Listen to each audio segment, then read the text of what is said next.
So people whose window looked out into a courtyard with greenery versus whose window in the hospital looked to the parking lot or to another wall, and found, amazingly enough, that people who were able to look at the greenery were discharged one day on average sooner, complained less, and the nurse's notes reflect that they were not as grouchy, and required less pain medication. So that was really one of the very first studies. And 15 years ago, there were only literally a handful of research studies looking at the effect on mood, blood pressure, something called cortisol levels. Cortisol is a chemical that goes up whenever we're stressed. Okay. So 15 years ago, handful of studies. Since then, over 1,000. So this is not woo-woo. This is, we can demonstrate this in many, many, many, many ways. So that's what I've been learning over time, and then trying to bring it to my own patients, into my own life. And it's an amazing free modality of helping ourselves. It really is considered by many a part of integrative medicine, a free thing. And of course, because there's no money behind it, you're not going to see ads on television like we do for all the drugs. We're not going to see ads that say, hey, go out in nature and you're going to lower your cortisol level. You're going to lower your blood pressure. You're never going to see that because there's no money behind it. So that's why I want to be a messenger to as many people as possible. I'm Dr. Regina Kett. I'm a board-certified clinical psychologist, and I specialize with older adults and families. I created the Psychology of Aging podcast to answer some of the most common questions I get about aging. Questions about mental health and wellness, changes in the brain, like with dementia, relationships and sex, caregiving, and even end of life. Like I say in my therapy groups, no topic is off topic. We just have to have a healthy way of talking about it. So if you're an older adult or caring for one, you're in the right place. Let's get started. Paula Hartman-Stein, thank you so much for joining me on the Psychology of Aging podcast. I'm curious if you'll start by sharing a little bit about who you are and what you do. Okay. Well, thank you very much, Regina, for having me as a guest today. I really appreciate it, and appreciate all the work you're doing to explain to the public more about the psychology of aging, a topic that obviously is important to me too. I'm from Western Pennsylvania originally, and started out my career as a medical psychologist, worked in hospitals, and back in this is going way back now, into the 80s, there was an opportunity in the hospital where I was working in Akron, Ohio. They were starting the very first geriatric assessment center in the city. There were two large hospitals there, teaching hospitals. And Dr. Schlemmer, a family practice doctor, started the first center and asked me to be their psychologist. And I thought, well, this would be a great opportunity, having worked with people with a lot of chronic medical conditions. Well, I started working there, and within a few months, I realized how little I knew about the field. So what I did, those days, there were very few opportunities for postdoctoral fellowships. There were none in the region, and I was married and couldn't travel to another city. So fortunately, Case Western Reserve in Cleveland had an opportunity. They called it a geriatric clinician development program. It was primarily for primary care doctors, but they allowed me, and I was the first psychologist. And this, you're not going to believe how long this took, but it was one day a week. I traveled to Cleveland from Akron, which is about an hour drive, one day a week for 7 years. And 7 years to get the certificate. And so I shadowed people in the geriatric field. And then at the end, I had to develop, the capstone experience was to develop a course on the pragmatics of a practice, psychology practice of working with older adults. And I did that for Cleveland State University. So I'm one of the, in this area from the 80s, one of the pioneers, I guess, at least in Northeast Ohio, to work in the field that you and I both share of geropsychology. So I worked in hospitals. I've worked in every setting with older adults except for one, and that would be prisons. I never worked in a prison. Wouldn't want to. And then eventually I left the hospital, started my own practice called the Center for Healthy Aging in Akron, and then in Kent, Ohio, where Kent State is. And I did geropsychological cognitive evaluations for people who were worried about their memory. I worked with a lot of caregivers. And then I started a lot of group work. I really like group work. And so I developed a thing called the Memo Club, which stood for Memory and Mood, and did a whole series there. And then I've worked in academia part-time as well, taught some courses, online courses at Kent State, courses at Arizona State University. So did that for many years. And then finally in 2015, I decided to close the private practice. And because my husband and I were eventually going to move to where we live now, which is in North Carolina. And so I started doing more training. So I did training primarily of professionals in the field, nurses, social workers, psychologists, et cetera. So I've been doing that since 2015. And I write. I'm a regular writer and contributor to a newspaper called The National Psychologist. I've written over 150 articles, all on the aging topic. So I do that. And then I had an opportunity to put together a book called Enhancing Cognitive Fitness in Adults. So this was quite a project, 37 chapters, 66 contributors. So after I put this book together, that's when I thought, well, what can I, as one person, what can I do to contribute to the field? And that's when I started a lot of these group programs, putting together people who the people that were there were either had depression or had just very mild cognitive impairment.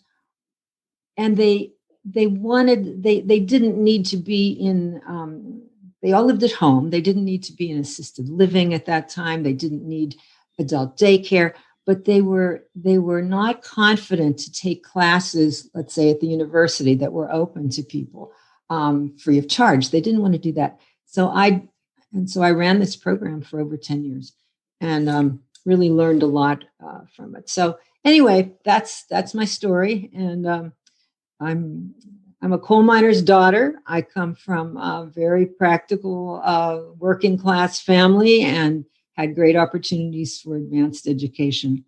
But I think because of my coal mining dad, that's why I'm as practical as I am throughout my life.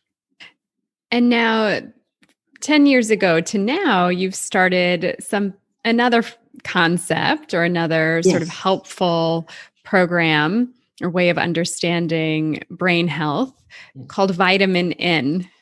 Can you share a little bit about Vitamin N? What is it? And tell us about it. I'd love to talk about it because it's something that not enough people know about.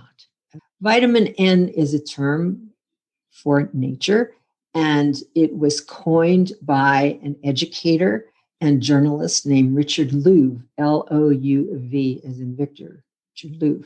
And I'm a big fan of his work. I follow his work. He has a number of books, and he wrote a book, actually in 2011, it came out, called The Nature Principle. And I heard about this, but I also want to tell you how I also at the same time, it was around the same year, there was a conference that Andrew Weil put together in Arizona, and I was fortunate enough to attend. And I heard a lecture that changed my life. I heard a program by a research scientist named Esther Sternberg. And Dr. Sternberg worked for the NIH. She is a rheumatologist studying various problems with arthritis and those kinds of conditions. And she gave this remarkable talk about how the effect of place affects our mood and our health and well-being. And there's a PBS special that she produced or was part of the production about this topic. Okay, it's called The Science of Healing. And so I looked at this. I was reading Richard Louv, and my son, who was in college at the time, was interested in something called green exercise. And green exercise is doing exercise outside. And so all these things came together. And so as my son worked on his capstone project for his senior project, of course, mother had to read all the articles too. So I did. And it was an amazing opening for me. I think, Regina, that those of us in the mental health area, we tend to be in our own silos where we have certain journals that we read articles and learn things from. And we don't always, open ourselves to other fields. And I think I know this is true in terms of vitamin N or the health benefits of nature. Richard Louv also coined a phrase which I love to use. It's called nature deficit disorder. We've all heard of attention deficit disorder, yes? Well, NDD, nature deficit disorder, is not a medical category in the DSM in our book that categorizes mental conditions, but it describes the disconnect and what happens to people when they are not in nature enough. And in fact, believe it or not, in January of 2021, just this year when we're doing our podcast right now, the EPA, Environmental Protection Agency, came out with an incredible statistic that the average American spends 93% of their time in a building, okay, or in a car. So it's about 87% in a building and 6-7% in a car. So 93% we're not outside. And there's a problem with that. And of course, now technology is marvelous, and what would we do without it during this pandemic time? But too much of this is not good for our brains. Now, one might say, oh, that's just because, people think, it's pretty to look outside. And, I'm looking to my side here, a window with rain coming down today. But it's a lot more. It's a lot more than just beauty. And there's first of all, the ancients knew about this intuitively thousands of years ago. The Chinese Taoists made temples to nature. The ancient Greeks also did. Part of their health and healing was in nature. But the research, there is research, there's always research, but it's just that we don't always know about this published research. Now, you may have heard of this study. It's a seminal or very important original study in the 80s, 84. It came out by Richard Ulrich in Texas, where he looked at people who were hospitalized for gallbladder surgery and looked at people who just by happenstance, this was not done purposely. This was an observational study. And he looked at how many days were they, those days, probably today, you're not even in the hospital, but in the 80s, you were hospitalized for gallbladder removal. So people whose window looked out into a courtyard with greenery versus whose window in the hospital looked to the parking lot or to another wall, and found, amazingly enough, that people who were able to look at the greenery were discharged one day on average sooner, complained less, and the nurse's notes reflect that they were not as grouchy, and required less pain medication. So that was really one of the very first studies. And back, 15 years ago, there were only literally a handful of research studies looking at the effect on mood, blood pressure, something called cortisol levels. Cortisol is a chemical that goes up whenever we're stressed. Okay.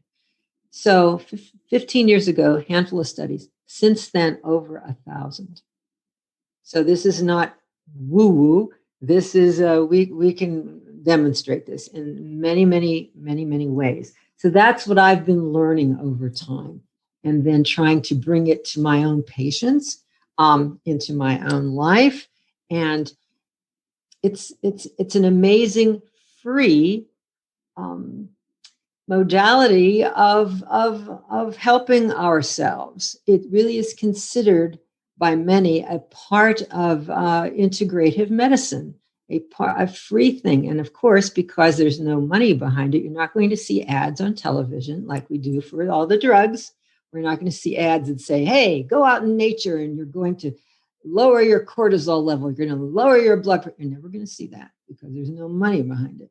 So that's why I want to be a messenger to as many people as possible, because I've been able to learn this through happenstance. Well, and to learn it through science and lived experience. So you're sharing with us being in nature, or even observing nature in its natural habitat. So if it's a courtyard, there's benefit.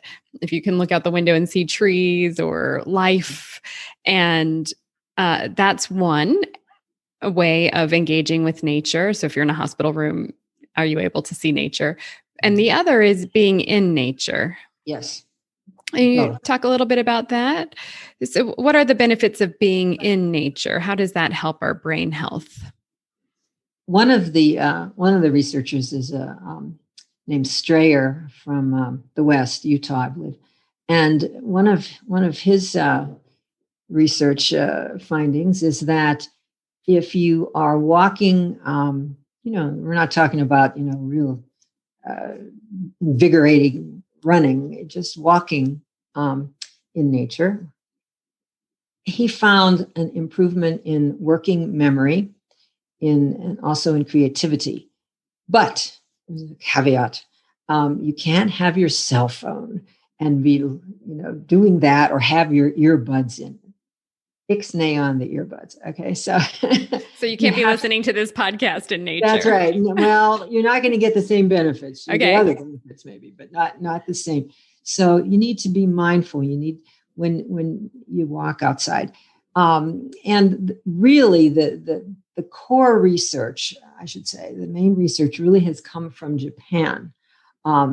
Professor Miyazaki is the main researcher who has studied what is called the term is forest bathing in English, or Shinrin-yoku, and I'm probably mispronouncing it, but that means wandering around for about 30 minutes, or longer, and taking in the vision, the sight, the sounds, the smells, the feeling on the body of the breeze, etc.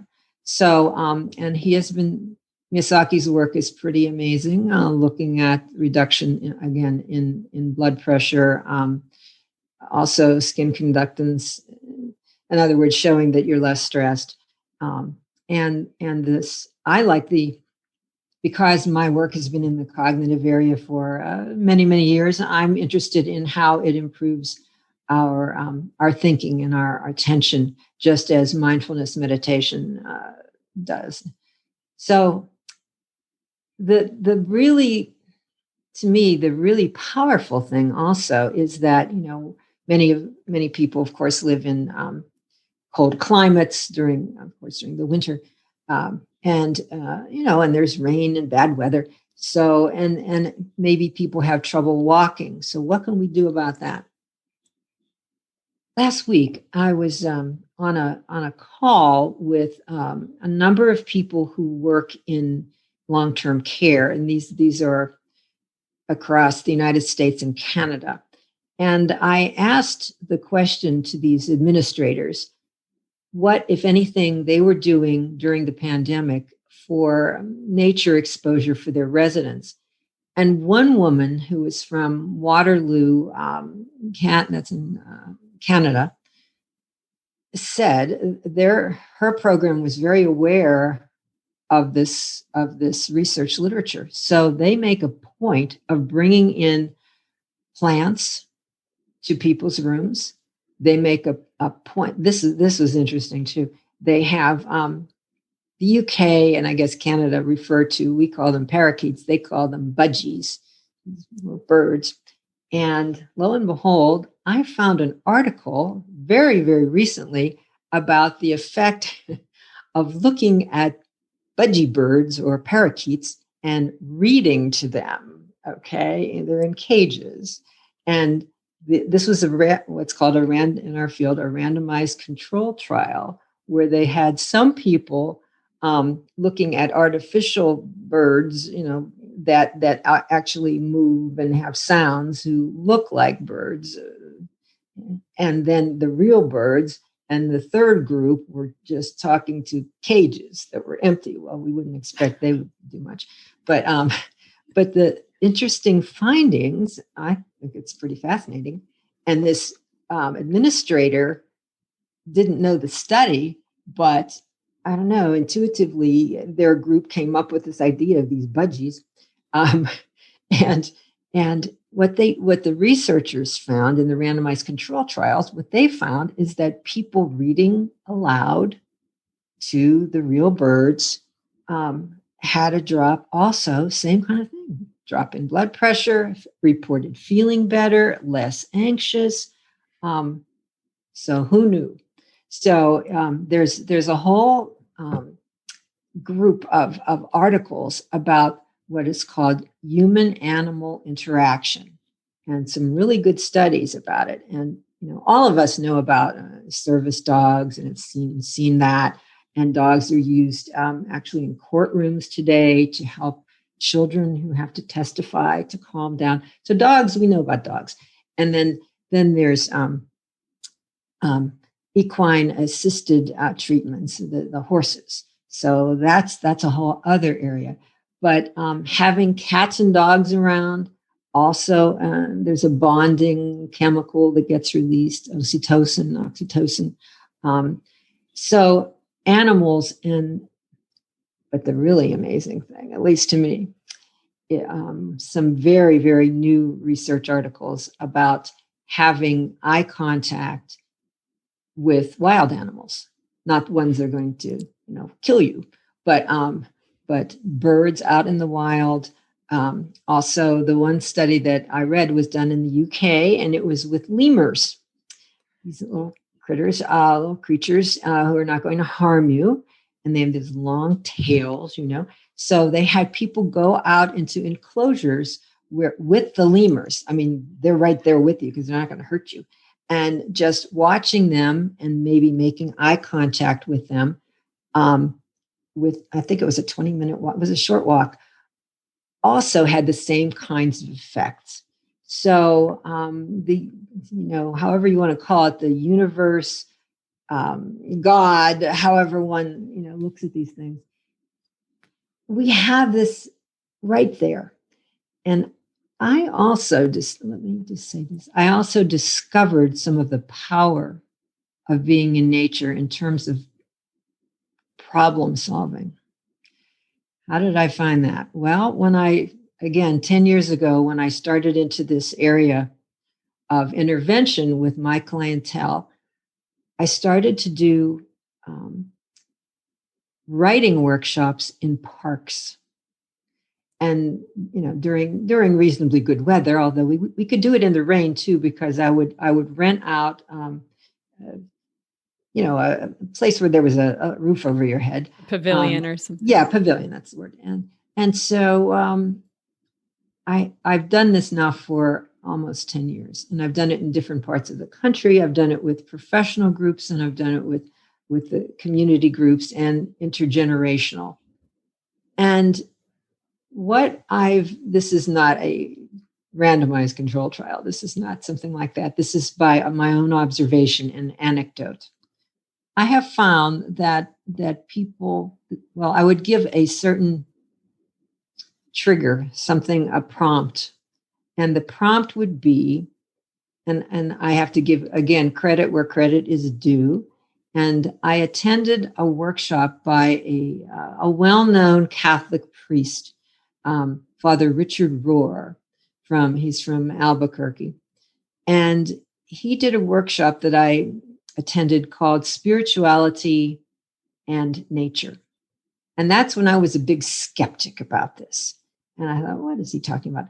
But he had us go out on the grounds, beautiful grounds, pick an object that attracted us, a tree, a branch, a squirrel, the pond, a flower, whatever, and be mindful of it, study it carefully. I picked a pine tree, this big pine tree, and study it in great deal of care. I mean, most of us, we look at things, but don't really process it. But so this was to look carefully and ask the object a question, see if it could teach us anything.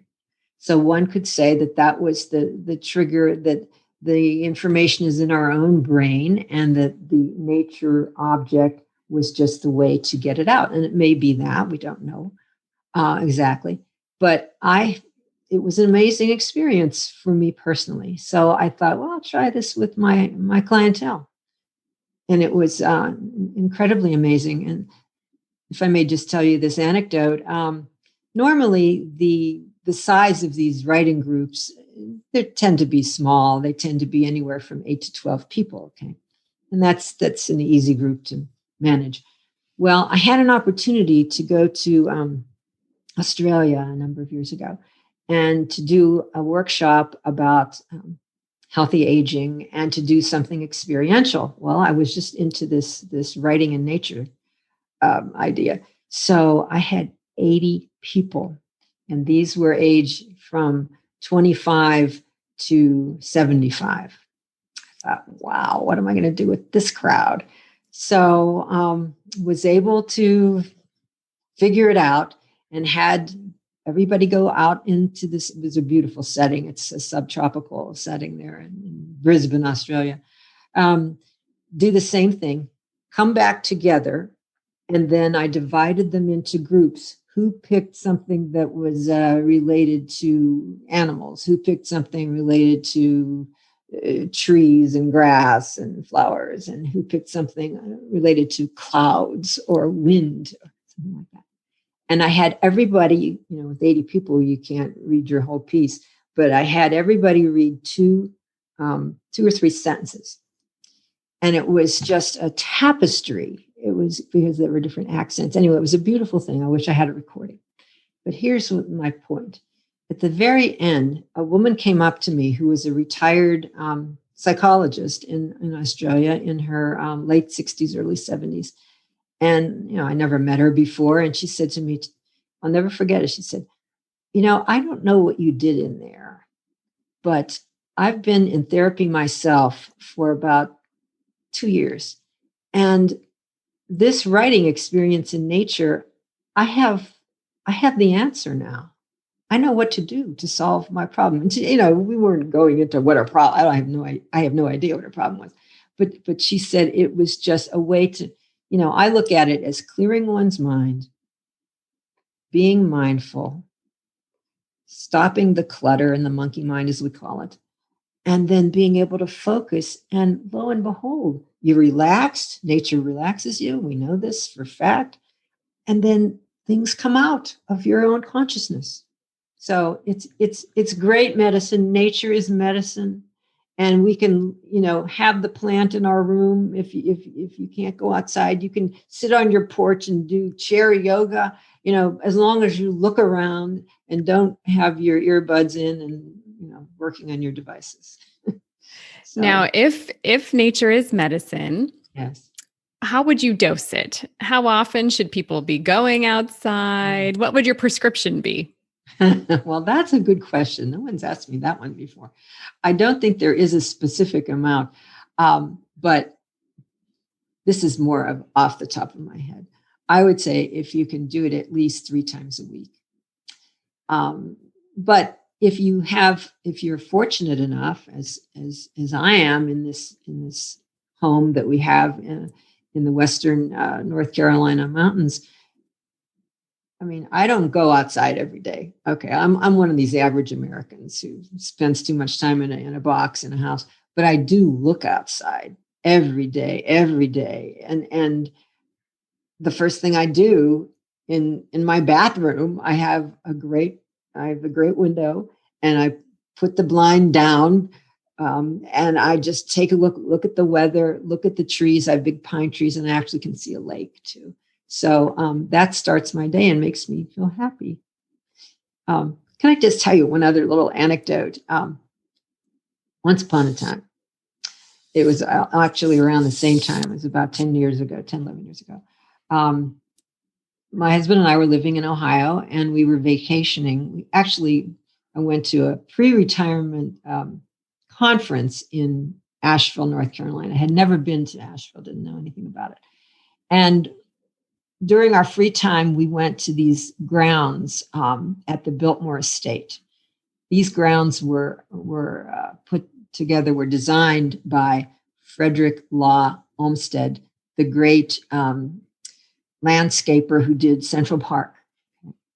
These are exquisite grounds. And this was the springtime, and the azaleas were all in bloom. And I said to my husband, I feel so happy here. And he looked at me, and we tend not to be impulsive people, but he said, maybe we can move here. I said, move here? I never thought we'd move out of Ohio. And that was the start. Now, here is I must tell you this interesting fact, which I did not know at the time.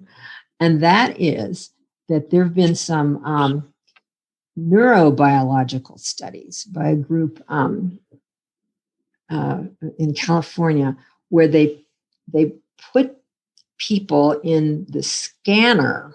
Okay, these are PET scans, I believe, PET scans, and they were able to show them different visual images while they're in the scanner. Okay, and the people, when they saw images, beautiful images of nature versus cars or buildings, different parts of their brain lit up.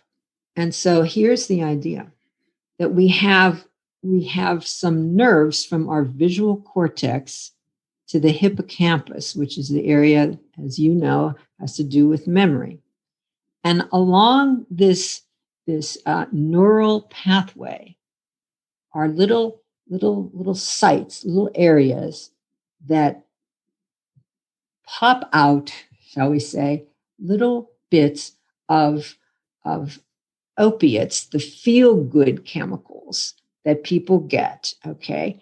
And so I really do believe this, that when I was in that beautiful azalea garden, that I was like on a little mini natural high from my brain, because I cannot tell you how happy I felt.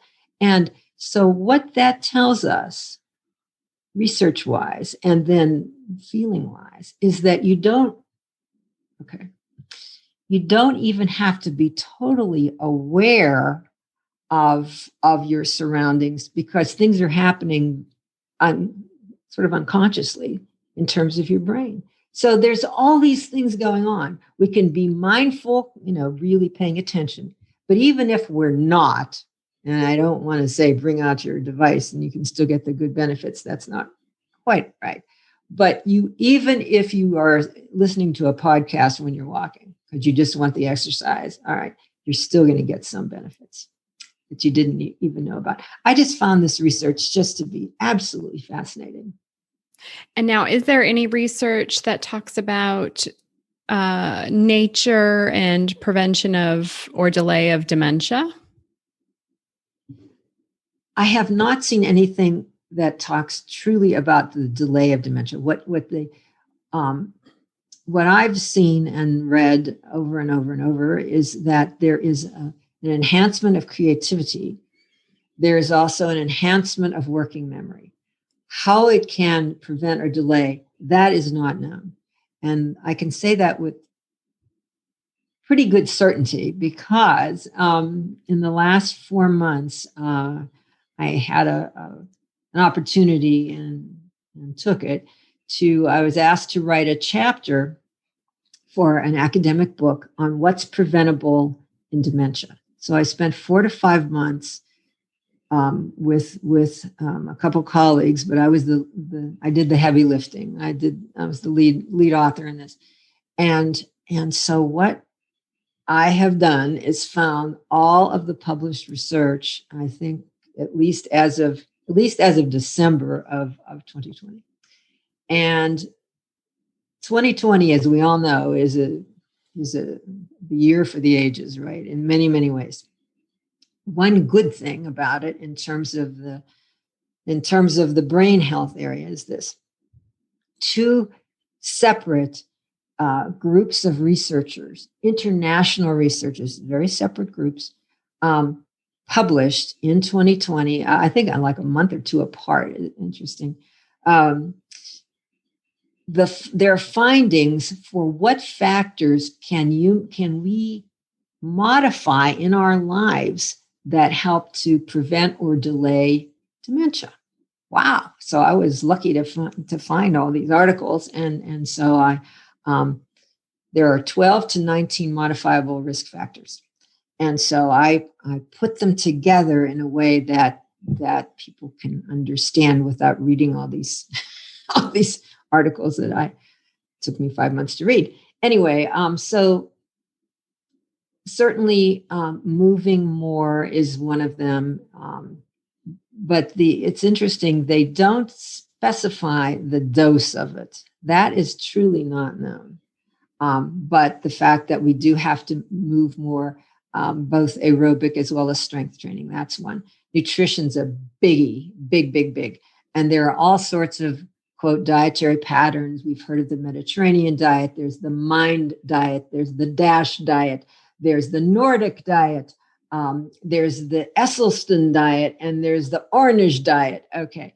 The main, I would say, of these different diets that have been looked at, we can say the research does show an interplay of them, that the more whole foods you eat, in other words, try to stay away. This has really changed my life too, because I certainly like sweets, and I'm not saying I'm going to give them all up. I doubt I can do that or will do that.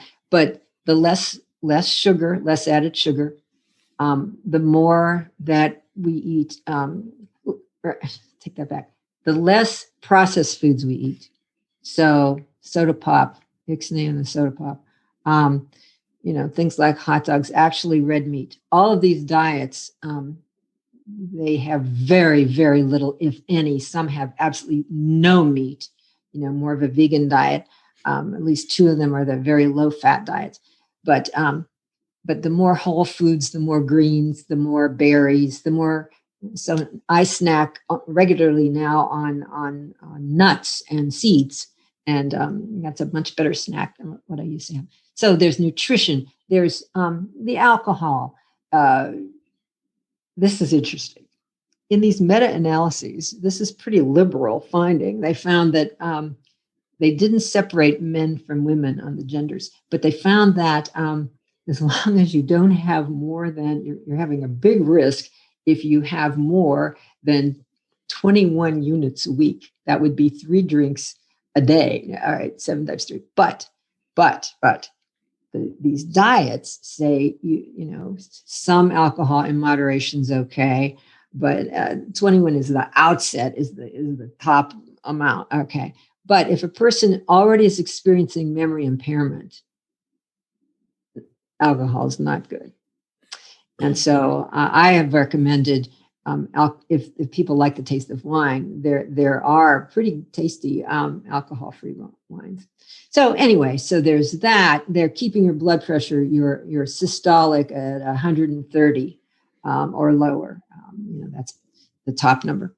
And then, of course, depression and mood, and keeping yourself more modulated emotionally. And nature falls into that as a strategy. Okay. So that's where The articles don't specifically say which things to use, which strategies to reduce your stress level, but certainly that is also a risk factor that we can modify. So those are some of the big ones right there. Yeah, the mood, the mindfulness helps with that. Yes, exactly. The activity level helps with that. It kind of stimulates serotonin.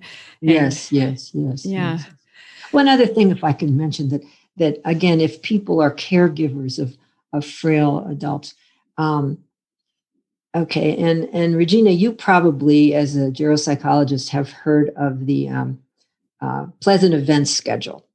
Those are, there's about 66 different pursuits or activities one can do. Well, I looked at that schedule, and one of them, number one on the list actually, is looking at clouds. Now, this is something that most of us probably did as children, but I've been experimenting with this with some groups that I'm still leading. And so, and these are people that I'm working with now remotely. They are fully intact. These are not people with dementia or even mild cognitive impairment. And so I brought this up just to see what would be the response. Does that sound too childish or what? Well, lo and behold, the people loved it. And just to give you an example, one woman is a retired nurse from the Cleveland Clinic, and her husband is a retired prosecuting attorney.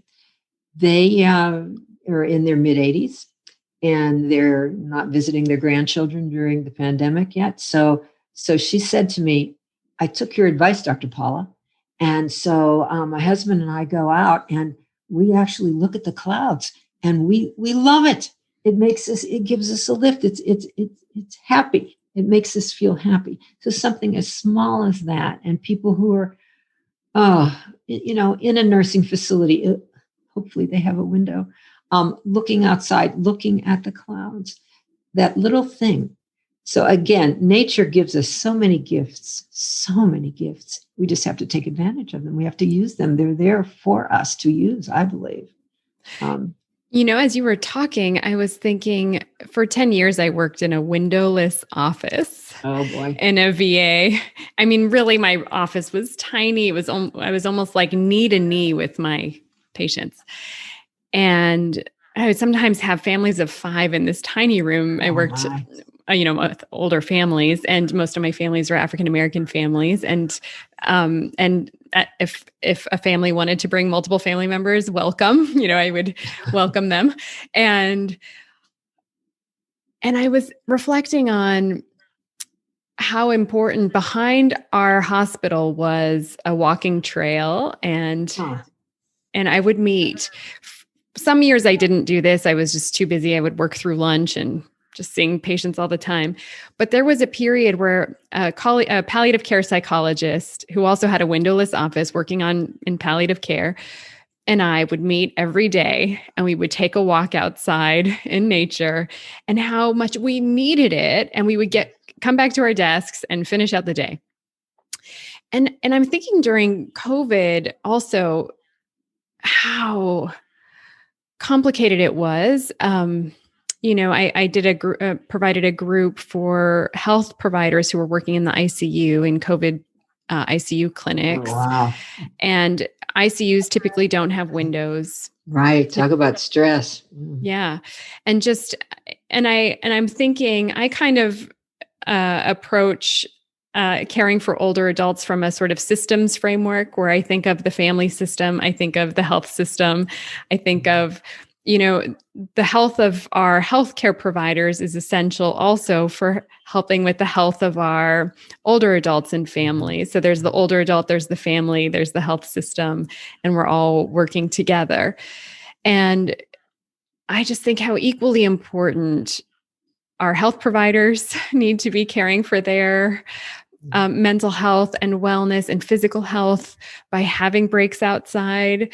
How older adults, and I agree, I would often give feedback to long-term care communities. Families would be coming in to my office, my windowless office, saying, our loved one is not getting out of bed. The staff are they need a Hoyer lift. The Hoyer lift is broken. Like, how can we get the older adult out of the bed or the person living with a spinal cord injury out of the bed and outside for fresh air and sitting in the courtyard? And sometimes I would actually write orders Very good. back to the long-term care community. The person has to get out of bed. The person has to get to a window or two outside for fresh air.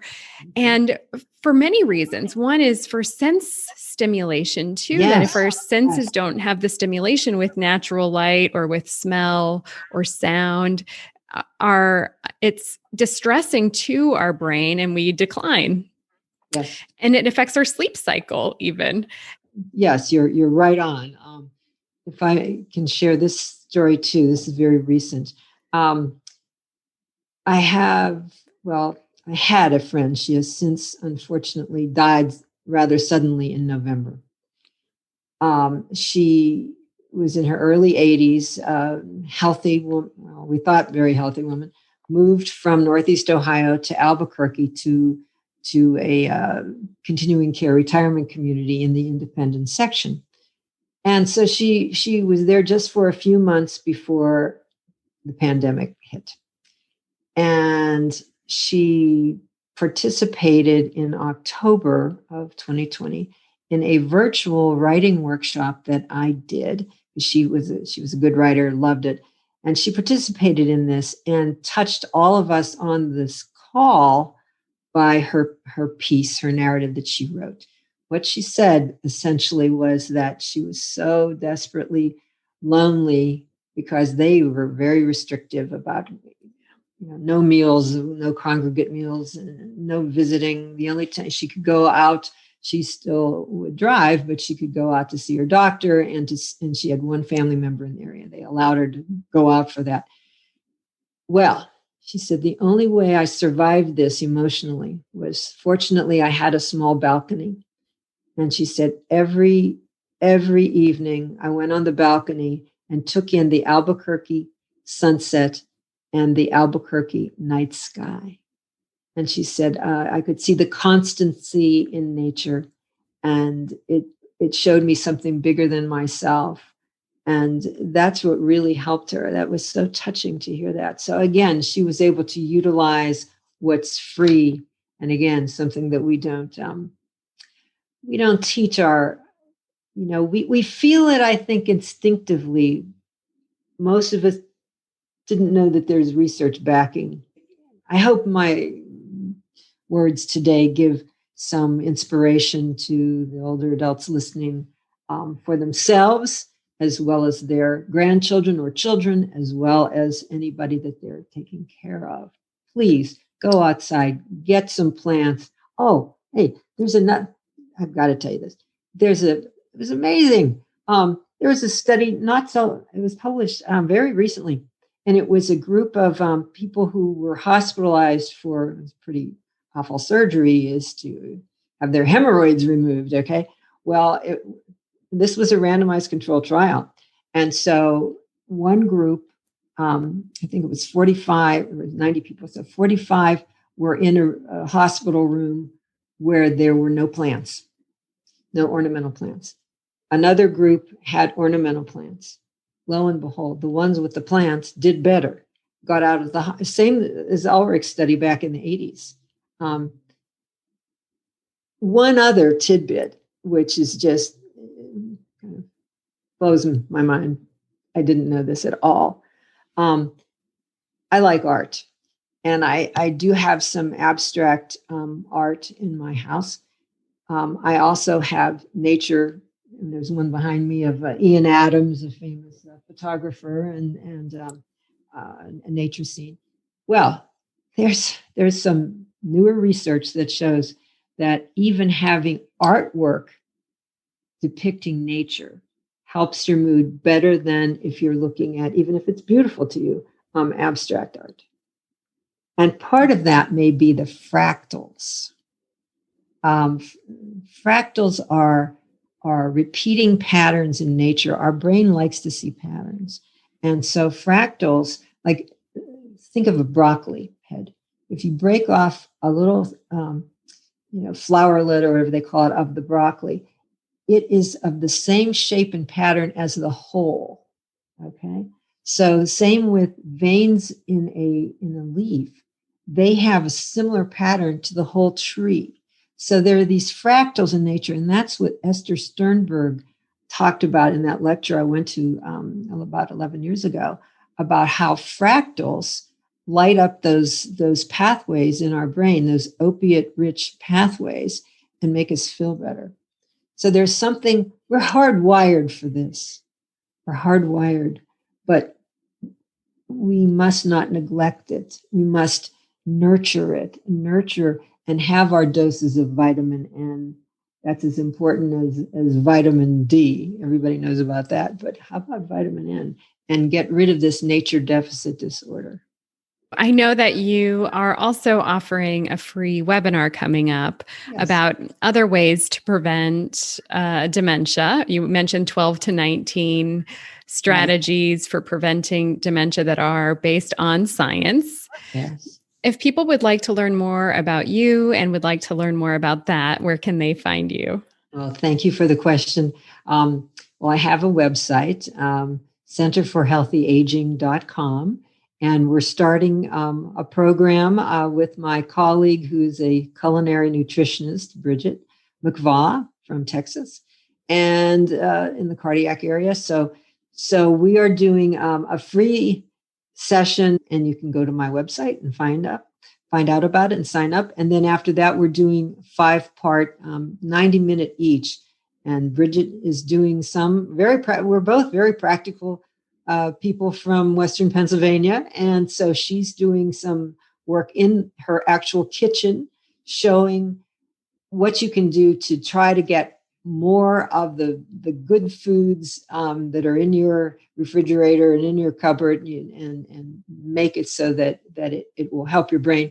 I'll be talking about the other modifiable risk factors, about reducing stress and depression, moving more, sleeping better, and all the rest that I have recently learned about through culling the entire literature on this. So thank you for asking. And that's centerforhealthyaging.com. We'll link to that in our show notes. Thank you. Paula Hartman-Stein, thank you so much for your time and all of the information and education today. I hope we all get outside without our earbuds. Right. At least look outside, if nothing else. If you are concerned about a loved one with memory loss, download my free memory loss guide. In it, I talk about the signs to be mindful of. I talk about the benefits of early diagnosis of dementia and what to do if you're worried that your loved one is showing some of the signs and symptoms of dementia. So head on over to the show notes and download that free memory loss guide now. That's all for today. Now it's your turn. All you have to do is subscribe, leave a review, and share this episode with others so that they can be part of the conversation too. One last thing, a special thanks to Jasmine Joyner, our Psychology of Aging podcast intern, for all you do. Lots of love to you and your families. Bye for now.